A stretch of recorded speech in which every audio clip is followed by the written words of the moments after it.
Hello friends, welcome to Rekha Singh kitchen.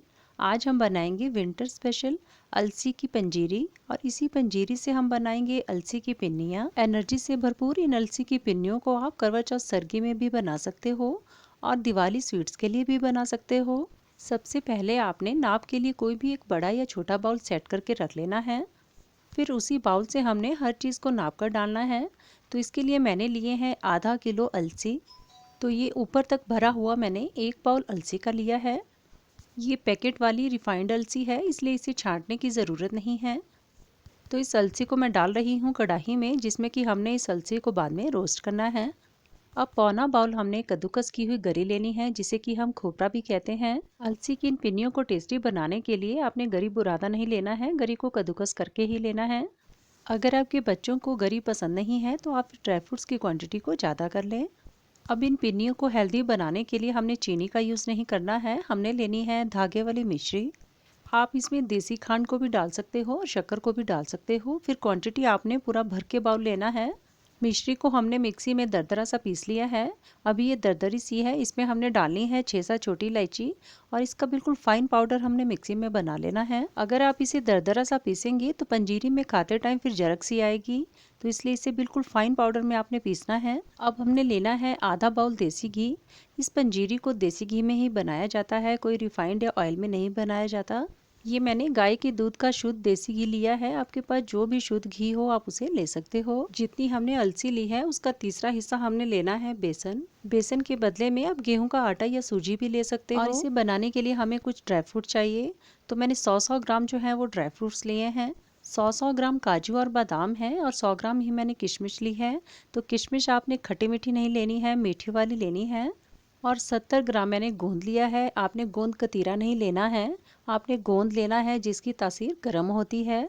और 3 छोटे चम्मच मैंने सौंठ ली है। सौंठ पाउडर डालने से इस पंजीरी में बहुत ही बढ़िया फ्लेवर आता है। अगर आपको गठिया है या जोड़ों में दर्द रहती है तो आपने फिर बेसन के बदले में इसमें सौंठ पाउडर का ही यूज़ करना है। और 3 छोटे चम्मच मैं इसमें सफ़ेद तेल डाल रही हूँ। अब सबसे पहले हमने अलसी को भूनना है। तो गैस की फ्लेम को हमने लो टू मीडियम ही रखना है, फुल पर नहीं रखना है। अलसी कोलेस्ट्रॉल को कम करती है और इसमें एंटीऑक्सीडेंट्स बहुत ज़्यादा होते हैं। अलसी को आपने कितनी देर भूनना है तो इसका आपने अंदाज़ा कैसे रखना है। आपने क्या करना है कि जब इस तरह से चटकने की अलसी से आवाज़ आ जाए उसके बाद आपने इसे बिल्कुल धीमी आंच पे 3 मिनट तक रोस्ट करना है। अलसी को अगर आप ज़्यादा देर तक भूनेंगे तो इसका टेस्ट कड़वा हो जाता है, तो इसलिए जब ये चटकना शुरू हो जाए तो बिल्कुल धीमी आंच पे आपने इसे 3 मिनट रोस्ट करना है और दूसरे बर्तन में निकाल देना है। अलसी को मैंने निकाल लिया है। अब उसी कढ़ाई में मैंने 1 चम्मच देसी घी डाला है। तो इसमें मैंने बादाम को रोस्ट करने के लिए डाल दिया है। जब बादाम का कलर हल्का सा चेंज होना शुरू हो जाए तो उस टाइम आपने इसमें काजू भी डाल देने हैं। इनको हमने कुछ सेकंड रोस्ट करना है और निकाल देना है। अब कढ़ाई में मैंने 1 चम्मच देसी घी का और ऐड किया है, क्योंकि हमने गोंद को फ्राई करना है। बिल्कुल स्लो आंच पर हमने इस गोंद को फ्राई करना है। गोंद का दाना फूल कर डबल हो जाता है, तो आप देखोगे कि जैसे जैसे ये फूलता जाएगा ये घी को एब्जॉर्ब करता जाएगा। गोंद का जब एक एक दाना अच्छे से फूल जाए तब हमने इसे निकाल देना है। इस पंजीरी को बनाने के लिए आप ड्राई फ्रूट्स को अपनी चॉइस के अनुसार कम या ज़्यादा ले सकते हो, लेकिन गोंद को आपने इसमें ज़रूर डालना है, क्योंकि ये गोंद हमारी सेहत के लिए बहुत अच्छा होता है और ये पंजीरी में बहुत अच्छा क्रंची सा टेस्ट देता है। अब तिल को भी हमने रोस्ट कर लेना है। तिल जब हल्का सा फूलना शुरू हो जाए तब हमने इसमें किशमिश डाल देनी है। हल्का सा रोस्ट करने के बाद इसमें हमने कद्दूकस की हुई गरी भी डाल देनी है। गरी को हमने इतना ही रोस्ट करना है कि इसका कलर चेंज ना हो, तो इसलिए हमने इसे 10-12 सेकंड ही रोस्ट करना है। ड्राई फ्रूट्स को रोस्ट करने से इनका टेस्ट बढ़िया तो होता ही है, साथ में पंजीरी की शेल्फ लाइफ भी बढ़ती है और पंजीरी 5-6 महीने तक बिल्कुल भी ख़राब नहीं होती। अब कढ़ाई में मैंने 2-3 चम्मच देसी घी के डाले हैं, जिसमें कि मैंने बेसन को डाल दिया है। अब बेसन को हमने बिल्कुल धीमी आंच पर भूनना है, गैस की आंच को हमने ज़्यादा नहीं करना है। बेसन को हमने 9-10 मिनट तक भूनना है, जब तक इसका कलर थोड़ा हल्का सा ब्राउन ना हो जाए। बेसन जब भून जाता है तो इसकी एक पहचान है कि ये फूलना शुरू हो जाता है और हल्का सा कुछ लिक्विडी सा हो जाता है। बेसन को जब भूनते हुए 9 मिनट हो जाएं तब हमने इसमें सौंठ पाउडर भी डाल देना है और अब इसे 10-15 सेकंड भूनना है और इसे निकाल लेना है। अब जितना घी हमारा बाउल में बचा है उससे हमने 3-4 चम्मच बचा लेने हैं, बाकी सारा कढ़ाई में डाल देना है। लास्ट में पिन्नियाँ बनाने के लिए हमने इस घी को बचाया है।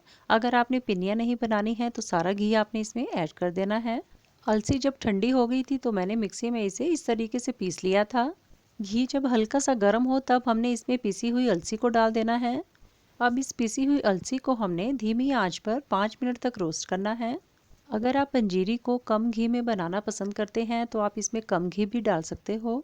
कढ़ाई को मैंने गैस से नीचे उतार लिया है। अब इसमें हमने रोस्टेड बेसन, गरी, किशमिश सब कुछ डाल देना है। अगर आप बिना घी से इस पंजीरी को बनाना चाहते हो तो बिल्कुल ड्राई पंजीरी भी आप इसे बना सकते हो। अगर आपने पिनिया बनानी है तो हर चीज़ का नाप आपने वही रखना है जो मैंने आपको बताया है। इनको मिक्स करने के बाद हमने काजू और बादाम को भी इसमें डाल देना है। तो काजू और बादाम को मैंने मिक्सी में थोड़ा दरदरा सा पीस लिया था और इसे अच्छे से मिक्स कर लें। संपूर्ण गुणों का खजाना है ये अलसी। ये पंजीरी बच्चों से लेकर बड़े बुजुर्गों तक के लिए बहुत बढ़िया चीज़ होती है। अब इसमें हमने गोंद को भी ऐड कर देना है। ये गोंद ऐसा भुरभुरा सा होता है कि इसको हमने हाथ से ही हल्का सा क्रश करना है। इसे आपने हाथों से ही क्रश करना है, इसका पाउडर नहीं बनाना है। तभी इस पंजीरी में एक हल्का सा क्रंची सा टेस्ट आता है। अब हमने इसमें पीसी हुई मिश्री को भी ऐड कर देना है। मिश्री को आपने थोड़ा थोड़ा करके ऐड करना है। जितना मीठा आपको पसंद हो आप उतनी ही मिश्री पाउडर इसमें डालें। मिश्री को जब हम पीसते हैं तो पीसने के बाद इसकी क्वांटिटी ज़्यादा हो जाती है, तो मिश्री का नाप का आपने ध्यान रखना है। जो मैंने आपको बताया है उसी तरीके से मिश्री के दाने का नाप आपने रखना है। अलसी की हेल्दी पंजीरी हमारी बनकर तैयार है। आप इसे पूरी तरह से ठंडा होने दें तभी आप इसे कंटेनर में डालें। अब मैं आपको बताती हूँ कि इसी पंजीरी से आप पिनिया या लड्डू कैसे बनाएंगे। इस पंजीरी से अभी हमारे लड्डू नहीं बन रहे हैं, भुरभुरे से हैं, क्योंकि इसमें घी की कमी है। तो जो घी हमने बचाया था उसे मैंने मेल्ट कर लिया है, उसे हमने बिल्कुल थोड़ा थोड़ा करके इसमें डालना है। इसमें मैंने वही नाप वाला घी ही डाला है, कोई एक्स्ट्रा घी इसमें नहीं लिया है। 3 छोटे चम्मच इसमें मैंने मेल्टेड घी के ऐड किए हैं। तो इतना सा घी डालने के बाद ही इस पंजीरी में थोड़ी बाइंडिंग सी आना शुरू हो गई है।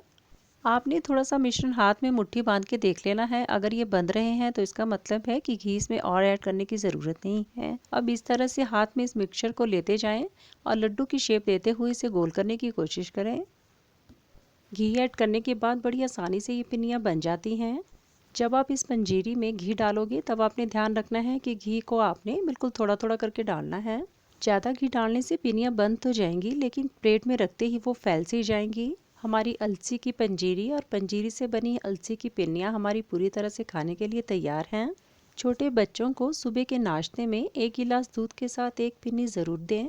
ये पिन्नियाँ बच्चों की सेहत के लिए और बच्चों के दिमाग के लिए बहुत अच्छी होती हैं। इन पंजीरी और पिन्नियों को आपने फ्रिज में नहीं रखना है। इनको आप एक बार बनाएं और पूरी सर्दियों में एंजॉय करें। रेसिपी के लिए लाइक, कमेंट और चैनल को सब्सक्राइब ज़रूर करें। Thanks for watching.